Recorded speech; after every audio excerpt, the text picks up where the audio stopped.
गुरु प्यारी साध संगत जी, स्वागत है आप सभी का हमारे चैनल गुरु नानक साखी में। उम्मीद करते हैं दोस्तों आप सभी अच्छे और स्वस्थ होंगे। आज हम इस वीडियो में बात करेंगे कि क्या परिवार में जन्म या मृत्यु पर पूजा पाठ बंद करना सही है या नहीं। तो चलिए ज्यादा देर ना करते हुए आज की यह वीडियो शुरू करते हैं। एक बार की बात है, नदी के किनारे बसे एक छोटे से जीवंत गांव में एक धार्मिक परिवार रहता था जो अपनी गहरी आस्था और भक्ति के लिए जाना जाता था। परिवार के मुखिया राघव एक सम्मानित बुजुर्ग थे जिन्होंने अपने बच्चों और पोते पोतियों को प्रार्थना, पूजा और धार्मिक रीति रिवाजों को बनाए रखने का महत्व सिखाया था। उनका मानना था कि जीवन अपने सभी उतार चढ़ावों के साथ ईश्वर की ओर से एक उपहार है और चाहे परिस्थितियां कैसी भी हों, ईश्वर के साथ उनका संबंध अटूट होना चाहिए। हर सुबह राघव सूर्योदय से पहले उठता, नदी में स्नान करता और घर के छोटे से मंदिर के सामने बैठता। मंदिर में देवताओं की मूर्तियां, पवित्र ग्रंथ और एक टिमटिमाता हुआ तेल का दीपक रखा होता था जिसे कभी बुझने नहीं दिया जाता था। उनकी पत्नी राधा उनके साथ होती थीं और साथ मिलकर वे भजन गाते, मंत्रोच्चार करते और प्रार्थना करते थे। उनकी भक्ति उनके जीवन का एक अनिवार्य हिस्सा थी जिसने उन्हें शांति, शक्ति और उद्देश्य की भावना दी। उनके बच्चों सुमन और राज ने भी इन मूल्यों को आत्मसात किया था। हालांकि वे काम के लिए पास के शहर में चले गए थे, लेकिन उन्होंने नियमित पूजा अर्चना जारी रखने का निश्चय किया। सप्ताहांत में वे अपने माता पिता से मिलने जाते थे और परिवार मंदिर के चारों ओर इकट्ठा होकर अपनी आस्था की शांति का आनंद लेता था। एक सर्दी में परिवार में बहुत खुशी की लहर दौड़ गई जब सुमन ने अपने पहले बच्चे को जन्म दिया। जन्म की खबर ने घर को खुशियों से भर दिया और जल्द ही बच्चा सभी के ध्यान का केंद्र बन गया। राघव और राधा दादा दादी बनने से बहुत खुश थे और उन्होंने पारंपरिक तरीके से जन्म का जश्न मनाने की तैयारी की। उनके गांव में बच्चे के जन्म पर अक्सर विशेष प्रार्थनाएं और अनुष्ठान किए जाते थे जिसमें नए जीवन के उपहार के लिए देवताओं को धन्यवाद दिया जाता था। हालांकि सुमन ने शहर में एक दोस्त से सुना था कि कुछ परंपराओं में बच्चे के जन्म के बाद कुछ दिनों के लिए पूजा रोक देने का रिवाज था। यह मां और नवजात शिशु की धार्मिक शुद्धता के बारे में चिंताओं के कारण था। इस मान्यता के अनुसार मां और बच्चे दोनों को कुछ समय के लिए अशुद्ध माना जाता था और जब तक कुछ शुद्धिकरण अनुष्ठान नहीं किए जाते तब तक दैनिक पूजा और अनुष्ठान रोक दिए जाने चाहिए। सुमन, जो अपने पिता की आस्था की स्थिरता के बारे में शिक्षाओं के साथ बड़ी हुई थी, उलझन में थी। उसने अपने पिता से पूछा, पापा, क्या इस समय पूजा बंद करना सही है? क्या हमें देवताओं को उनके आशीर्वाद के लिए धन्यवाद नहीं देना चाहिए, खासकर अब जब हमें नया जीवन मिला है? राघव ने अपने सौम्य व्यवहार के साथ अपनी बेटी को देखकर मुस्कुराया। मैं तुम्हें एक कहानी सुनाता हूं मेरी प्यारी। मुझे आशा है कि यह तुम्हें समझने में मदद करेगी। राघव ने एक कहानी सुनाना शुरू किया जो उनके परिवार में पीढ़ियों से चली आ रही थी। बहुत पहले दूर एक राज्य में अमृत नाम का एक बुद्धिमान और न्यायप्रिय राजा रहता था। वह अपनी निष्पक्षता, अपने साहस और देवताओं के प्रति अपनी गहरी भक्ति के कारण अपने लोगों से प्यार करता था। राजा अमृत हर दिन भोर में उठता था, अपने महल में भव्य मंदिर में प्रार्थना और बलि चढ़ाता था।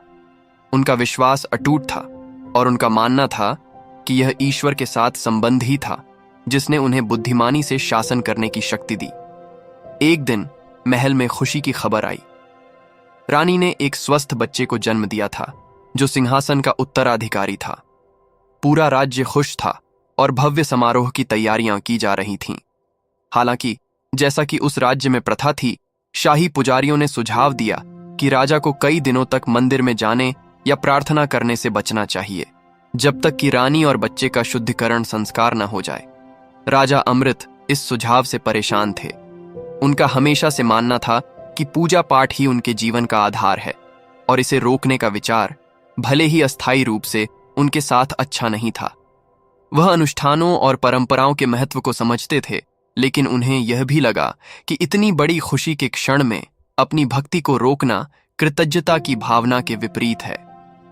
उस रात राजा मंदिर में अकेले बैठे थे, देवताओं से मार्गदर्शन मांग रहे थे। उन्होंने स्पष्टता के लिए चुपचाप प्रार्थना की।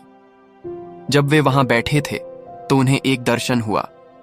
उनके सामने एक उज्ज्वल आकृति प्रकट हुई। एक बूढ़ा, आराश्य, बुद्धिमान और शांत सर्षि बोले, हे राजा, आप इतने सालों से जो आपकी ताकत रही है उसे रोकने की कोशिश क्यों कर रहे हैं? पूजा जीवन और मृत्यु, जन्म और पुनर्जन्म के चक्रों से बंधी नहीं है। यह वह धागा है जो आपको खुशी और दुख में ईश्वर से जोड़ता है। जीवन परिवर्तन के क्षणों से भरा है, लेकिन आपकी भक्ति स्थिर होनी चाहिए। जन्म देवताओं की ओर से एक उपहार है और मृत्यु उनके पास वापस जाना है। उन्हें अपनी पूजा को रोकने के कारणों के रूप में न देखें, बल्कि इसे गहरा करने के अवसरों के रूप में देखें। राजा एक नई समझ से भर गया। उसने आर्य को उनके मार्गदर्शन के लिए धन्यवाद दिया। उन्होंने महसूस किया कि पूजा केवल एक अनुष्ठान नहीं था, यह जीवन के हर चरण में ईश्वर से जुड़े रहने का एक तरीका था। उन्होंने अपनी प्रार्थनाओं को न रोकने का संकल्प लिया, बल्कि अपने बेटे के जन्म के लिए और भी अधिक आभार व्यक्त किया। अगली सुबह राजा अमृत ने शाही पुजारियों को बुलाया और उन्हें अपने निर्णय के बारे में बताया। वह प्रार्थना करना जारी रखेंगे, लेकिन अब उनकी प्रार्थनाएं और भी अधिक खुशी और धन्यवाद से भरी होंगी। रानी और बच्चे के लिए शुद्धिकरण अनुष्ठान अभी भी मनाए जाएंगे, लेकिन वे उनकी भक्ति को नहीं रोकेंगे। पुजारी हालांकि शुरू में झिझक रहे थे, लेकिन राजा के दृष्टिकोण को समझ गए और सहमत हो गए। जब राज्य ने राजकुमार के जन्म का जश्न मनाया, तो राजा अमृत की दैनिक प्रार्थनाएं उनके लोगों के लिए प्रेरणा का स्रोत बन गईं। उन्होंने अपने राजा में एक गहरी और अटूट आस्था देखी, जो परंपरा या परिस्थिति के सामने नहीं डगमगाती थी। सालों बाद जब राजा का जीवन समाप्त हो गया, तो लोगों ने उन्हें न केवल उनके बुद्धिमान शासन के लिए, बल्कि उनकी दृढ़ भक्ति के लिए भी याद किया। मृत्यु के सामने भी राजा अमृत ने अपनी प्रार्थनाएं जारी रखी थीं, यह जानते हुए कि जीवन और मृत्यु दोनों ही ईश्वरीय योजना का हिस्सा हैं। जब राघव ने अपनी कहानी समाप्त की, तो उसने अपनी बेटी की ओर देखा। सुमन, राजा अमृत की तरह हमें यह समझना चाहिए कि पूजा कोई ऐसी चीज नहीं है जिसे बाहरी घटनाओं के आधार पर रोका या बंद किया जा सके। जन्म और मृत्यु दोनों ही जीवन के प्राकृतिक चक्र के अंग हैं और दोनों ही पवित्र हैं। जब हम पूजा करना बंद कर देते हैं, तो हम खुद को उन क्षणों में ईश्वर से दूर कर लेते हैं जब हमें उस कनेक्शन की सबसे ज्यादा जरूरत होती है। उन्होंने आगे कहा, जब कोई बच्चा पैदा होता है तो वह बहुत आभार और खुशी का समय होता है। प्रार्थना और पूजा के जरिए उस खुशी को व्यक्त करने का इससे बेहतर तरीका और क्या हो सकता है। और जब कोई इस दुनिया को छोड़ देता है, तो यह ईश्वर से शांति और शक्ति पाने का समय होता है, न कि उससे अपने कनेक्शन को खत्म करने का। अनुष्ठानों का अपना स्थान है, लेकिन पूजा का सार हृदय में है। यह हमारे जीवन में चाहे जो भी हो, स्थिर रहने का तरीका है। सुमन ने सिर हिलाया। उसकी उलझन स्पष्टता में बदल गई। अब वह समझ गई थी कि भले ही कुछ परंपराएं पूजा को रोकने का सुझाव दे सकती हैं, लेकिन उसके पिता की शिक्षाओं और राजा अमृत की कहानी ने उसे एक गहरी सच्चाई दिखाई थी। पूजा सिर्फ एक कर्तव्य नहीं थी, यह एक जीवन रेखा थी, ईश्वर से एक निरंतर कनेक्शन जिसे सभी परिस्थितियों में बनाए रखा जाना चाहिए। इसके बाद के दिनों में परिवार ने सुमन के बेटे के जन्म का जश्न मनाने के लिए विशेष प्रार्थनाएं की। घर में भजनों की ध्वनि और धूप बत्ती की खुशबू गूंज रही थी, क्योंकि परिवार ने अपने जीवन में आए नए जीवन के लिए धन्यवाद दिया। सुमन ने अपने नवजात शिशु को अपने पास रखा और उसे गहरी शांति का एहसास हुआ। उसे पता था कि वह भक्ति की परंपरा को जारी रख रही है, जो उसे जीवन के हर चरण में साथ लेकर चलेगी। सालों बाद जब राघव की नींद में शांति से मृत्यु हो गई, तो परिवार ने एक बार फिर शक्ति के लिए अपने विश्वास की ओर रुख किया। हालांकि उनके दिलों में दुख था, लेकिन उन्होंने अपनी पूजा बंद नहीं की। इसके बजाय उन्होंने राघव की आत्मा के लिए प्रार्थना की, उसके जीवन और उसके द्वारा दिए गए ज्ञान के लिए ईश्वर को धन्यवाद दिया। अब दो बच्चों की मां सुमन को अपने पिता के शब्द और राजा अमृत की कहानी याद थी। उसने दैनिक पूजा की पारिवारिक परंपरा को जारी रखा, अपने बच्चों को सिखाया कि जन्म या मृत्यु के समय आस्था को अलग नहीं रखा जाना चाहिए।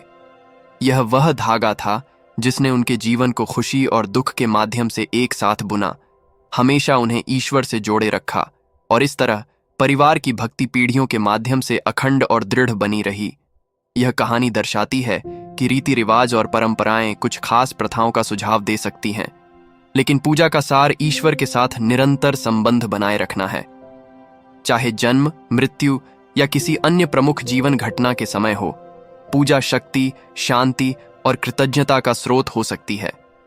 जीवन एक चक्र है और पूजा व्यक्तियों को अपने आध्यात्मिक आधार को खोए बिना इसके कई चरणों को पार करने में मदद करती है।